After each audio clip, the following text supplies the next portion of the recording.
Anne Marchand, je suis designer industriel de formation et professeure à l'école de design. Mes travaux portent sur la revitalisation des savoir-faire locaux, dont des savoir-faire ancestraux à travers la création de produits contemporains innovants. Plus globalement, je m'intéresse à la manière dont la culture peut être utilisée comme un levier de développement durable, de développement local. Entre autres, j'ai eu l'occasion de travailler avec des membres de la Nation Atikamekw. Ensemble, on a développé un modèle innovant, un modèle original en économie sociale où la création et la mise en marché de produits contemporains ancrés dans le patrimoine permettent de soutenir des activités de transmission intergénérationnelle entre des maîtres artisans et des jeunes créateurs de la relève. Récemment, avec mon équipe, on a lancé une toute nouvelle initiative qui s'appelle les Ateliers buissonnières. L'idée, c'est de s'appuyer sur des savoir-faire d'excellence qu'on a ici au Québec, que ce soit à l'échelle artisanale, à semi-industrielle, pour repenser des objets utilitaires du quotidien dans la perspective d'une plus grande localisation et aussi résilience économique. Les Ateliers buissonnières proposent un laboratoire de co-création où on célèbre vraiment les porteuses et les porteurs de savoir-faire d'excellence ici au Québec. On mobilise différents secteurs ou domaines d'expertise, que ce soit maroquinerie, sellerie, fonderie, forgerie, céramique, etc.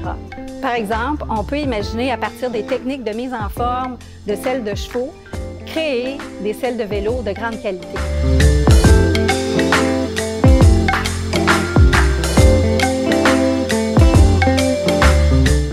Maha Saoud, designer produit et brodeuse. Jocelyn Deshaies, je suis designer de produits et je fais actuellement une maîtrise en design. Après l'obtention de mon diplôme, j'ai fondé une entreprise et comme designer, j'ai collaboré avec des artisans des différents métiers.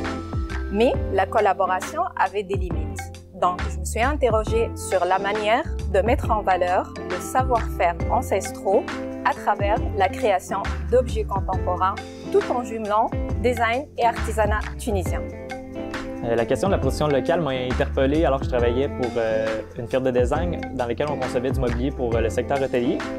Puis de par l'échelle de nos projets et les quantités de produits qu'on avait besoin de faire fabriquer rendait vraiment la découverte de fournisseurs et de partenaires difficile pour nous épauler dans ces projets-là.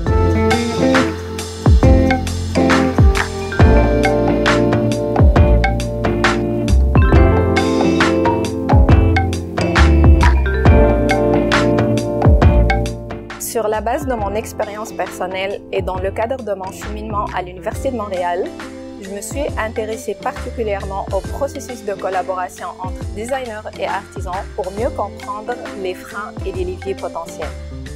Mon terrain de recherche s'est déroulé dans les terres reculées de la Tunisie et j'ai constaté que l'objet contemporain représente un médiateur de transmission des savoir-faire ancestraux et être un levier d'innovation économique, sociale et culturelle. À l'aide de mon projet de recherche, j'aimerais identifier des grandes lignes de modèles d'affaires d'entreprises québécoises qui sont viables et pérennes. Puis à l'aide de ce modèle-là, puis des constats que j'en ressors, éventuellement peut-être partir de ma propre entreprise.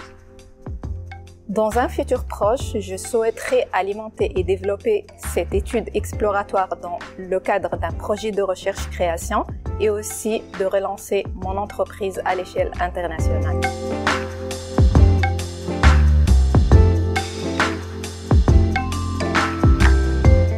Comme designer, notre rôle, c'est aussi de penser autrement les objets qui nous entourent et de développer des stratégies, des nouvelles stratégies pour contribuer positivement à la mise en œuvre de modes de consommation-production plus soutenables, plus culturellement et collectivement enrichissants.